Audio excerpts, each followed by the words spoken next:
Good morning everybody. आज हम पढ़ेंगे क्लास 12th का सेकंड चैप्टर ए रूम 10/8। इसके राइटर है KS डुगल।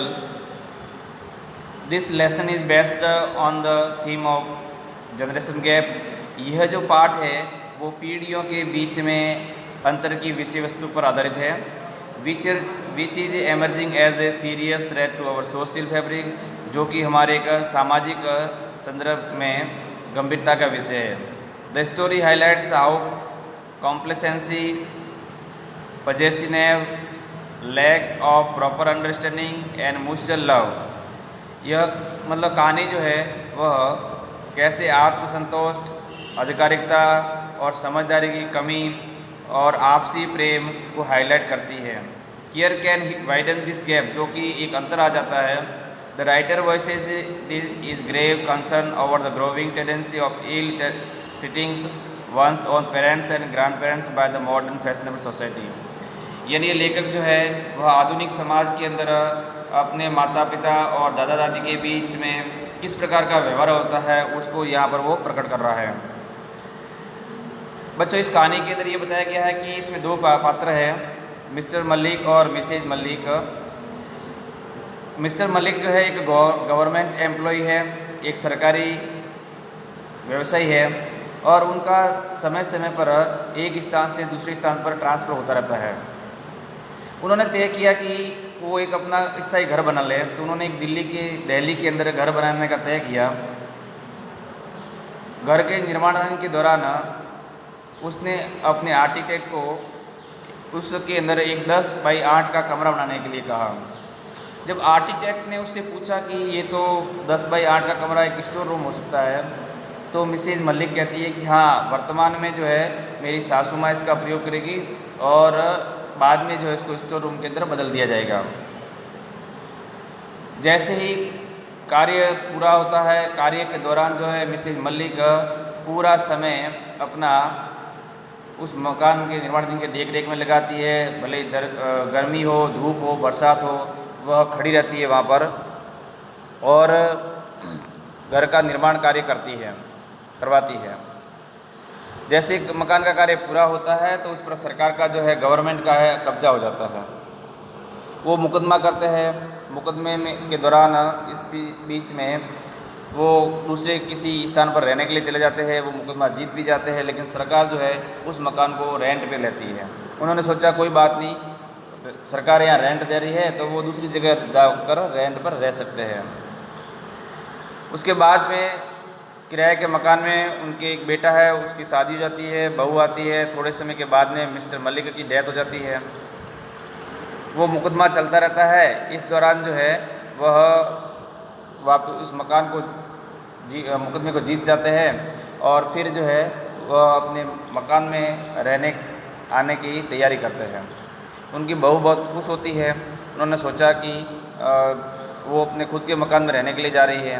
जैसे ही वो आते हैं तो मिस्टर मलिक तो गाड़ी में बैठी रहती है, वो भूल जाते हैं उसका बेटा और उसकी बहू, और वो अंदर चले जाते हैं। थोड़ी देर बाद में इसके बेटों को याद आता है तो वो वापस लेने के लिए आता है अपनी माँ को। जैसे ही अंदर जाते हैं, समय के साथ थोड़ा शिफ्टिंग हो जाते हैं। खाना वाना खाने के बाद में बहू कहती है कि माँ जी को अपना कमरा दिखा दो जो 10x8 का बना हुआ है। तो मिसेज मलिक समझती है कि जो कमरा उसने अपनी सास के लिए बनाया था, आज वही कमरा उसके लिए उपयोग में आ रहा है। इसका मतलब ये हुआ कि जैसी करनी वैसी भरनी। यानी हम यदि अच्छा काम करेंगे तो हमारे साथ में अच्छा होगा, और यदि हम बुरा काम करेंगे तो हमारे साथ में बुरा होने वाला है। आइए बच्चों, अब इस लेसन को हम लाइन बाय लाइन पढ़ते हैं। This room might be 10x8, said Mrs Malik, pointing to a square in the draft plan laying on the table before them। Mrs Malik ने उनके सामने टेबल पर पड़े हुए एक नक्शे की ओर, वर्गाकार नक्शे की ओर इशारा करते हुए कहा कि इसमें यह कमरा जो है 10x8 का हो सकता है। It was the third time, ये तीसरी बार था, that she had made this suggestion, जो उन्होंने ये सुझाव दिया था। It seemed it didn't register on either her husband or the architect engaged to design the house। ऐसा लगा कि न तो उनके पति ने और न ही उस आर्किटेक्ट ने जो है इस घर की डिज़ाइन पर कोई ध्यान दिया। The Malik were going to have a house of their own in Delhi. अब मलिक परिवार जो है वह दिल्ली में अपने खुद के मकान में रहने के जा रहा था। They had changed a plot in the most fashionable colony of the town some time ago. उन्होंने जो है कुछ समय पूर्व कस्बे की बहुत ही अत्याधुनिक कॉलोनी के अंदर एक प्लॉट खरीद लिया था, ज़मीन खरीद ली थी। नाउ अब that they were posted back in Delhi, उनका जो है दिल्ली में पुनः स्थानांतरण हो गया। दे थॉट, उन्होंने सोचा, they might as well have the house built, सोचा कि उन्हें जो है उनका एक घर हो सकता है। इनर हार्ट ऑफ हार्ट्स, मन ही मन में मिसेज मलिक ऑल्सो डिसाइडेड ने तय किया दैट आफ्टर कॉम्प्लेशन का मतलब होता है समाप्त होना, ऑफ द हाउस यानी घर। मन ही मन में मिसेज मलिक ने ये तय किया कि घर के समाप्त होने के बाद में, प्रश्न बन सकता है यहाँ स्टूडेंट कि what did Mrs Malik decided after completion of the house, यानी घर के समाप्त होने के बाद उसने क्या तय किया था? तय ये किया शी वुड स्टे रहना बैक इन दिल्ली, यानी वह दिल्ली में ठहर जाएगी। Even if her husband was transfer to another station, यहाँ तक कि उनके पति का जो है किसी और जगह स्थानांतरण हो जाएगा तो भी वो कहाँ रहेगी? दिल्ली में ही रहेगी।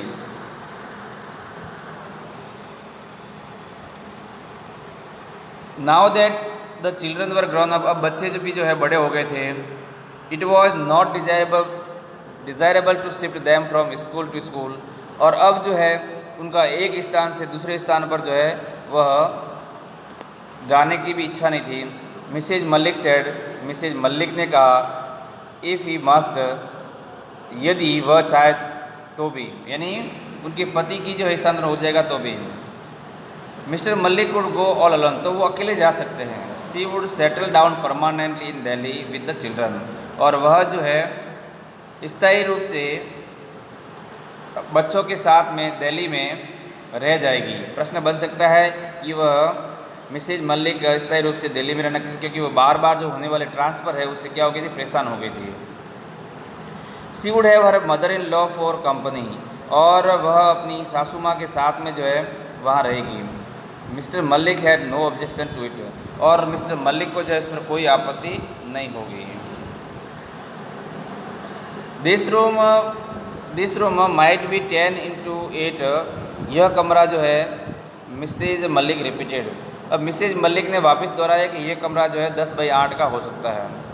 और husband was attending to a telephone call in the adjacent room, उसका पति जो है वह बगल के कमरे में टेलीफोन से कुछ बातचीत कर रहा था। But this is a store, the architect explain to Mrs Malik. Architect यानी उस आर्किटेक्ट ने जो है वह श्रीमती मलिक को कहा कि यह तो एक भंडार कक्ष होगा, तो वो जवाब देती है यस, हाँ, but I thought it could be my mother in law's room, लेकिन मैंने सोचा कि यह मेरी सासू माँ का कमरा हो सकता है। एंड आफ्टर इट, और उसके बाद में माइट बी जो एज स्टोर रूम, इसको जो है एक भंडार कक्ष में उपयोग किया जा सकता है, यानी किया जाएगा। The architect didn't seem to understand, और जब ये ऐसा कहा तो जो आर्किटेक्ट था वो कुछ समझ नहीं पाया। He looked puzzled by Mrs Malik's observation, observation का मतलब होता है बच्चों बातचीत करना। वह जो है श्रीमती मलिक की बातचीत के द्वारा उलझन में दिखाई दिया।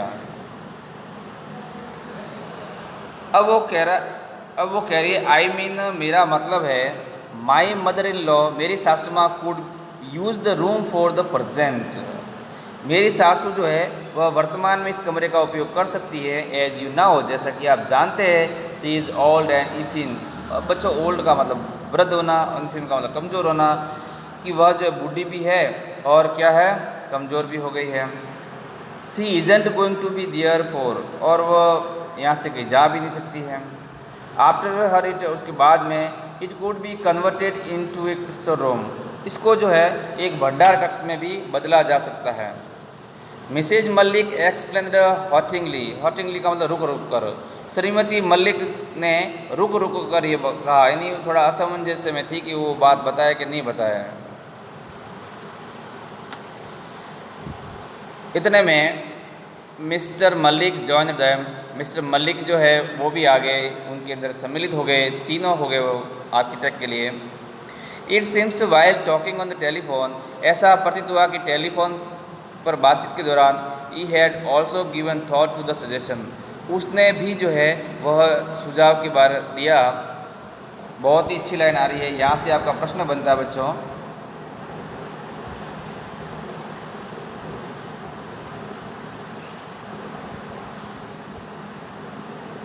He too was of the opinion that the store should be a little bigger, ठीक है, यानी थोड़ा सा उसने सोचा, उसकी राय में, कि जो स्टोर रूम है थोड़ा बड़ा होना चाहिए। क्यों होना चाहिए? प्रश्न बन सकता है कि स्टोर रूम को बड़ा क्यों ना? It is always better to have a commodious store rooms, commodious store room, यानी अच्छा होगा थोड़ा सा कमरा बड़ा हो तो। सो दैट, अब कारण क्या था? कारण ये था कि so that one could move about the trunk more freely, कोई भी व्यक्ति जो है वह सामान को आराम से उसमें इधर उधर घुमा सकता है। Then it is also more convenient to keep it tidy, और तब जो है वह इसको साफ रखने में और उसको और सुविधाजनक भी हो सकता है। इट वॉज डिसाइडेड दैट, अब ये तय किया गया था, that the room adjust to the kitchen should be 10 into 8, तय किया गया कि कमरा जो है यानी रसोई घर के बगल में कमरा 10/8 का होना चाहिए। द कोर्टयार्ड, कोर्टयार्ड का मतलब होता है बरामदा। Would be a little narrower but that didn't matter much, बरामदा जो है यदि थोड़ा सा छोटा भी होगा तो उसमें कोई बड़ी बात नहीं है, यानी चल जाएगा। All the rest had already been provided, provided का मतलब होता है उपलब्ध करवाना। फॉर ऑल द प्लान, योजना वॉज सबमिटेड, ने भेज दिया गया। अप्रूवल यानी स्वीकृति करने के लिए, टू द कॉरपोरेशन यानी निगम नगर पालिका विभाग को। ऑल द रेस्ट, बाकी जो है पहले से ही उन्होंने सारी व्यवस्थाएं कर ली थी, और जो योजना थी उसको नगर निगम को स्वीकृति के लिए भेज दिया गया, जो नक्शा बनाया गया था उसके लिए। मिसेज मल्लिक टुक एन अनटायरिंग, अनटायरिंग का मतलब होता है अथक, और इंटरेस्ट का मतलब होता है रुचि। इन द कंस्ट्रक्शन, कंस्ट्रक्शन का मतलब होता है निर्माणाधीन हाउस। श्रीमती मल्लिक जो है वह निर्माणाधीन घर में बहुत ही अथक प्रयास कर रही थी, यानी वो रुचि ले रही थी। She would be seen standing at the side with her umbrella throughout the day. अब जब वो निर्माणाधीन कार्य चल रहा था तो वो क्या करती थी, वह अपना छाता लेकर और पूरे दिन भर वहाँ पर खड़ी रहती थी। She supervised every detail, और उसने हर एक बारीकी को वो ध्यान से देखती थी। At times she would give a hand to the mason, वह मिस्त्री का सहयोग भी करती थी, एंड दूसरों का भी। She was the first to arrive at the construction site, और वह उस अपने निर्माणाधीन मकान पर आने वाली सबसे पहले लेडी थी, सबसे पहले वो वहाँ पर आ जाती थी। And left after everyone had gone away, और प्रत्येक के जाने के बाद में, जब सब चले जाते थे उसके बाद में वो वहाँ से जाती थी।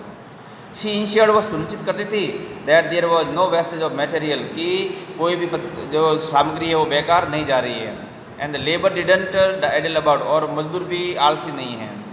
Before long the house was completed, और घर के पूरा होने के बाद मिसेज मल्लिक इंस्टीड, श्रीमती मल्लिक ने जोर दिया, that she would have new furniture made for the house. और उसने ये जोर दिया कि मकान जब पूरा बन जाएगा तो वो नए फर्नीचर को बनाने की अनुमति देगी, घर के लिए नया फर्नीचर लाएगी। पुराने फर्नीचर को जो है, she would not let the old furniture enter the new house, वह जो है इस नए मकान में पुराने फर्नीचर को प्रवेश नहीं करने देगी। Not a piece of it, उसका एक टुकड़ा भी नहीं करने देगी। बाकी के हम अगले वीडियो में बच्चों पढ़ेंगे।